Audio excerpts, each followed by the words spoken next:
సాంప్రదాయ కళలను ఇప్పటి తరానికి పరిచయం చేస్తున్నామని తెలిపారు నిర్వాహకులు ఐశ్వర్య. హైదరాబాద్ బంజారాహిల్స్లోని ఆప్తపర్ణి కల్చరల్ సెంటర్లో చాప్టర్ 30 ఆధ్వర్యంలో ఎగ్జిబిషన్ ఏర్పాటు చేశారు. 2 రోజుల పాటు జరిగే ఈ ప్రదర్శనలో 60 స్టాల్స్ ఏర్పాటు చేశారు.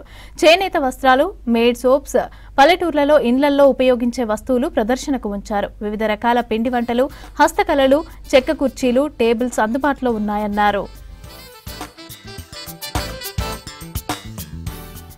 నా పేరు Yashita. I'm the founder of chapter 30. నేను నా కొలీగ్ ఐశ్వర్య కలిసి చాప్టర్ 30 పెట్టాము. This event is called Smriti అండి. స్మృతి అంటే మన అమ్మమ్మ ఇంటి జ్ఞాపకాలు. ఓకే, అదే వీఆర్ ట్రయింగ్ టు రిక్రియేట్. ఇక్కడ ఆల్మోస్ట్ 60 స్టాల్స్ పైన బ్రాండ్స్ ఉన్నాయి. ఓకే, అందరూ మన రూటెడ్ టు అవర్ కల్చర్. అందరికీ ఏదో ఒక స్టోరీ ఉంది, వచ్చి వింటే మీకే తెలుస్తుంది. అండ్ ఆల్సో మనకి హరికథ, బుర్రకథ, తోలుబొమ్మలాట, ఇలా మన కళలు అన్నీ మనం తీసుకొస్తున్నాము. ఓకే, అందరూ ఇక్కడికి రావాలి, దాన్ని చూడాలి. ఇది మనం సప్తపర్ణిలో చేస్తున్నాము.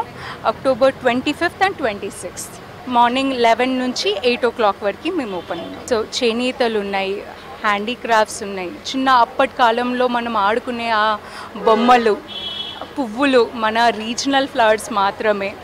ప్రతి ఒక్క కేటగిరీ నుంచి, ఫుడ్ నుంచి ప్రతి ఒక్క కేటగిరీలో మీకు ఆ జ్ఞాపకం తెలిసిపోతుంది. నా పేరు ఐశ్వర్య అండి. I'm the founder of chapter 30. మేము ఈరోజు ఇక్కడ స్మృతి అని ఆర్గనైజ్ చేస్తున్నాము. మన తెలుగు కల్చర్, పద్ధతులు, రిచువల్స్, సాంప్రదాయాలు ఇవన్నీ సెలబ్రేట్ చేయడానికి ఒక 2 రోజుల ఫెస్టివల్ అనమాట. సో ఇది వచ్చేసి ఎందుకు చేస్తున్నాము అని అడిగితే, ఇప్పుడు మా జనరేషన్ వాళ్ళు చూసారంటే ఎవరికి బుర్రకథ అంటే ఏంటో తెలీదు. ఇంకా రేపు మాకు పుట్టే వాళ్ళకైతే అస్సలకే తెలియదు. అది అంతరించిపోయే కళ. అలాంటి కళలని మళ్ళీ కాపాడుకోవాలి. అలాంటి వాళ్ళు మళ్ళీ బ్రాండ్లు కూడా అందరూ బిజినెస్లు పెడుతున్నారు.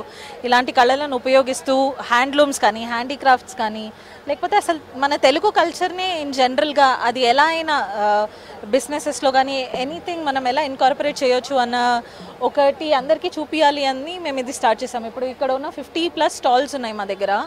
ఇందులో మీరు చూస్తే ప్రతి ఒక్క బ్రాండ్కి ఏదో ఒక రిలేషన్ తెలుగులో ఉంటుంది. ఎగ్జాంపుల్ ఏంటంటే, ఒక స్టాల్ ఉందండి, వాళ్ళు బ్రౌనీస్ అమ్ముతారు.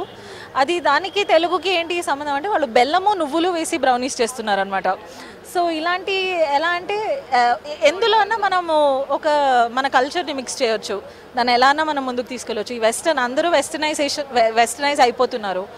సో జస్ట్ అందరికీ ఎలాగో ప్రతి వీకెండ్ ఏదో ఒక మార్కెట్కి వెళ్తారు, దాని బదులు ఒకరోజు వచ్చి మన సాంప్రదాయాల్ని అన్నీ గుర్తు చేసుకోవాలి.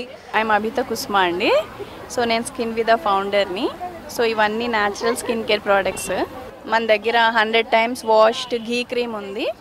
సో ఇది 2 years ప్లస్ వాళ్ళ నుంచి వాడచ్చు. సో మన దగ్గర ఫేస్ ప్యాక్స్ ఉన్నాయి, ఫేస్ ఆయిల్స్ ఉన్నాయి, సీరమ్స్ ఉన్నాయి, బాడీ బటర్స్ ఉన్నాయి. So everything is very naturally made. Smriti అసలు పాయింట్ వినగానే I felt like everything is అంటే అకే ఈరోజు షోస్ అవ్వచ్చు, ఇవి పెట్టిన అవన్నీ సో మచ్ కనెక్టింగ్గా అనిపించింది. And I thought that my product should be, I wanted to place my products here.